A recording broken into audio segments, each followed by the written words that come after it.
would say, first of all, that we're better today than we were a year ago at this time. I think our returning players just have more understanding, more confidence, a little more skilled. I think the new players have brought us some size, athleticism, some speed. They've added some different pieces. So it's been in competitiveness. They've done a really good job. And the best part is this group continues to challenge each other. Our workouts have been highly competitive, and that's been really good to see. How much of a roller coaster was it this time last year? Like, how much further ahead are things just overall this June compared to last June? Well, I thought last year at this time, we were put in a spot where it was good because we had a chance to practice our 10 practices before we went on a foreign tour, and that was really great. The hard part about that was we had to get ready. In order to get ready to play in a game in August, you have to have all these things done, where this summer we can focus on improving in 3 key areas and then build from that. So we can see that we're getting better in those areas, where last summer we were working on so many different things, and while we were getting better in all those little things, it was hard to say we were getting a lot better in any one area, if that makes sense. So this summer we're able to focus a lot more on a couple key things. Offensive efficiency for us is one that we're really focusing on, which means, and we're really focusing on scoring, how we score at the rim and the mid-range area. We're also working on defensive efficiency. Being really active is something that we're really focusing on, active on and off the ball. And then the third component for us is really improving our ball handling and passing, which allows us to play faster, more versatile, all those type of things. So we're able to really focus in on those 3 areas this summer. You clearly have more depth, particularly in the post and at guard. Have you kind of figured out a pecking order? I know Kennedy's not going full go yet, but you've had a look at some of the other newcomers in Alexia. Just how much of a impact will that depth have, do you think, on this team? Well, again, one of the things that we want to make sure that our young ladies coming in, so our newcomers this year, and actually last year it was everybody because everybody was a newcomer, is that we don't want anyone to take a back seat. That's not what this time of the year is about. It's about being really aggressive and making things happen, and that's where you learn, whether that's you do something aggressive and you do it really well and you have good results, or you don't have good results and you learn from that. This is really a key learning time of the year for us. And so first and foremost, we want the newcomers to be really aggressive, and I think they've done a great job of doing that. While they've become more aggressive, certainly the players that they're working with and competing with are equally as aggressive, and so the competitiveness level has continued to rise. And it's making all of our players better in that way. They're stretching their games in new ways, and that's exactly what we want at this time of the year. It wasn't the tournament, obviously you wanted to end in, but you playing for a championship at the end of the season last year. Just what does that give you to build on what you're building here at Minnesota? Well, you guys may or may not know this, but I really enjoy 90s music. I enjoy a lot of music, but on our playlist during that time of the year, we had a 90s song. It was an MC Hammer song. It's called Gaining Momentum. And so I won't sing it for you. It's okay, but you should look it up because I'm sure you've never heard it before. But it's a great song. And so we played it and actually played it in practice maybe last week. And Maya looked at me and she goes, "This is that song, Gaining Momentum." And I said, "Yes, it is." It's good that she knows it. But that stretch allowed us as players to gain momentum, but as a program to gain momentum, to understand. And I thought we learned a lot during that stretch. Going on the road and playing in different environments, very challenging environments, was something that's really good for us and will help us moving forward, and really is helping us now. Basketball will always be basketball, but do you ever stop and just shake your head in amazement at how much your job has changed in your time being a head coach from the beginning till now? Well, I think that every single day. It really is. It's something that is so new, and we're trying to study all of what does revenue sharing look like? What is that going to be? How do we capitalize on that and do it a little bit better, as well as we can possibly do it? And then you look at what NIL and how now we can be actively engaged and with specific contracts and specific players, which that wasn't permissible even 6 months ago. And I think ultimately, as we get into this, the reason you get into coaching is to be a transformational coach and to help young ladies grow into confident young women, not just on the basketball court, but in so many different facets of their life, and watch that help them grow throughout for the next 40, 50 years of their life. And so that's what you don't want to miss out on that, what really is important, to focus on what's all changing and what's all seems immediate at this point in time. The fun about the summer months for us is that we use it to do a lot of team building, a lot of team bonding. And so in week 1, we did some leadership and team building activities. Week 2 was camp, and while, believe it or not, that is really team building at the same time, because you're all going through it and it's a challenge. And I thought our players did a great job and helping grow the youth and pass it, move the game forward. And then this week, we've been fortunate. We signed Allie Marsh to our team last night through Team Impact. We have an opportunity today to hear from a female leader after our practice. So it's really this is a fun time of the year for us. Our players are really only in 1 or 2 classes, so they have a lot more free time to do different community service events, camps, those type of things. So, and while we're doing that, we love doing it together because we're building that camaraderie and that chemistry. So that part hasn't changed for us, but it's a lot busier now because you're scheduling around your players have different obligations because they have other different NIL opportunities, and now they have these things that you have to schedule around, so it becomes a little bit busier too. Don, piggybacking off that, I mean, when you have the age of the NIL and portal, I mean, how important was it to keep your core six intact and bring them back, and how serious were some of those conversations as far as making sure that the kids stayed? Well, it was vital for us. In order for us to move the program forward, to continue to grow, you need consistency. And we're really, really fortunate to be able to have the quality and the depth and the desire of these young ladies to grow this program and move it forward. So we're really, really blessed in that way.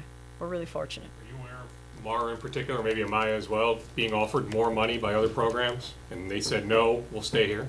It's a different day and age in terms of there are interactions that take place after games, wherever it is, through social media outlets, and it's constant. It is constant. And so for those 2 young ladies and for all of our young ladies to stay locked in to being here and being the precious present and moving us forward is something that's really special and something we're really excited about, which is why it's also our job as coaches to really do everything we can to help grow our collective, to help grow their opportunities, to really set them and put them in positions where they deserve to be. I mean, it's agents now, though, right? I mean, agents are now being involved, brokering these deals. So I'm just wondering, like, Right. Yeah, is it it's logical to think Mara was offered more money elsewhere and she said no? Like, I bleed maroon and gold, I'm staying here? Well, you'd have to ask Mara that specifically and have her answer that. But I would say this: we know that Mara is someone who, yes, was contacted, reached out to quite a bit. I mean, she's someone who her maturity is off the charts. You know, and last summer we had a chance to see that for the first time, or last spring when we started working out, because at the end of our practice we have a winner of the day, and she oftentimes is the winner of the day, and then the winner of the day gives a shout out to the team or teammate. And what she would say at that point in time, in those moments, I thought to myself, she's seeing the game in a way that most players don't see it. Most players see it as they're playing it. She sees it as if she's on the sideline watching it, but yet she's in the middle of playing. It's just, it's impressive. And so for her to be able to do that, and now we're watching her continue to grow. I think she's maturing in the way that she leads. I think she's I saw her today just walking into the office, and I was like, you're getting stronger. She physically is getting stronger, which I believe that she is, but she's also carrying herself with a lot of confidence. I just think she's continuing to get better, and it's really fun to see. How much is your recruiting changed in terms of those 4 women? They've stayed here through a coaching change. They've stayed here through NIL. That seems rare to me as I look around and things. And I'm wondering, when you recruit, how much do you think about that? Is this person in for the long haul? Is this just? Do you think about? I mean, you must have to, right? Well, we do, and we want to recruit. We want to recruit young ladies, young women who want to be here at the U. That's really, really important to us. And we say that we have an old school approach That doesn't mean that I'm old, Kent, don't put that in there, right? But we have an old school approach in the regard that we want to build this with 4-year players. We want to build this and have consistency within our program. Is it realistic that every player is going to be in that situation? No, that's probably not realistic. But with our majority, that's exactly what we want to try to do, is have players who are here. Because as we watch them, and today in practice, we'll watch some film of players who are in our system for a number of years. And so what we're seeing now is we watch film of us, and we don't watch much film of us from 2 years ago, but we watch some film of us from last year. We watch film of us in practice now. We watch film of what we want it to look like, whether that's players that have been in our system for a while. We're looking at WNBA players and all type of try to teach. And I think what's really fun is when you have a core group who have been together for a few years. Right now we're watching it in practice. Our players are coaching each other because now they have a better idea. And so we as coaches can kind of sit back and watch and take a different view and maybe look at some other dynamics rather than coach each specific thing. And so it's been great for us. It's great for us to have that consistency. It's something that's really, really important to us in the recruiting process, yes. I mean, you have your top 5 points, minutes, and rebound players back from last year. I think you were a tournament team when Mara got hurt last year. A lot of people had you at that. And so, I mean, I would imagine you have fairly lofty goals, but when you have kids who had this much playing time in their first 2 years, what kind of jump can you expect from that core group from their sophomore to junior years? Well, I think this is the time when they really, I think they're really going to make another major step forward, in understanding and in completion of a task. As a matter of fact, I've gone back and I've watched probably some of our South Dakota film more recently, because those were young ladies who had been in the system for a few years, and you see from even year 3 to year 4 for some of them, major growth and major changes. And so what we're trying to look at right now is where are some of those areas. I think Mallory Heyer is a good example. I think she is someone who is handling the ball more efficiently. I think her scoring efficiency is increasing. I think Sophie is handling the ball with more confidence, those type of things. Mara's working on getting to the rim and making more things happen rather than just relying on shooting, and that's something she was really focused on last year, continuing to grow her game. Amaya understanding how getting to the rim is going to continue to get easier for her as she understands what her options are when she's there, and that she doesn't have to rush to make those decisions. Getting Grace to be, again, comfortable getting all the way to the rim and making those things happen, not relying on just her shot. So I think it's growing, it's evolving with those 5 in particular. With all the rest, I think it's continuing to evolve as well. But I think we expect there to be a major jump now that they've not only been in the system, but they've played in games, and a lot of them played in games for 2 years now. I think they're physically, mentally stronger from doing that. You mentioned improving on the scoring efficiency side. Just there's the Boston Celtics shooting 40 to 50 threes a game. Just how is yours? Obviously NIL changes, but also your view of the game kind of changes as well with the times. Just how have you kind of adapted and changed your philosophy in terms of the offensive side of the ball? Well, I think ultimately, if you look at the Big Ten last year, and you look at the number 1 scoring team in the nation, you look at the number 1 field goal efficiency team in the country, you're looking at a lot of the best efficient teams, they were in the Big Ten. Big Ten led the country last year in a lot of those categories, or had teams consistently towards the top. And so when we look at it, we look at where we are comparatively speaking within the Big Ten, where we want to be at the top, but also to compete nationally. And so when we look at those things, yes, offensively, we have to be really efficient. What we're working on right now is, I think at times we settle too much. We settle for a shot that's maybe 4 feet from the rim when we could have gotten all the way to the rim. We settle for a pull-up shot rather than continuing to attack and turn through some of that contact. And yes, we can still create wide open arc shots, and we take those, and we're okay with those. But there are times when I think we as a group have to become better, and that'll actually be one of the things we really focus on today in our workout, is not settling and continuing to attack. But then you have to attack and make good decisions with it. That's the next part of it. You can continue to attack and get all the way to the rim, but then you take really bad shots at the rim. That's not what we're looking for either. And so the only way you really learn how to do that is to do it in a drill, see it, do it in a drill, practice it again, go back and watch it again. So we try to watch little clips. We don't sit down and watch long stretches of film at this time of the year, but watch little clips to see what that looks like.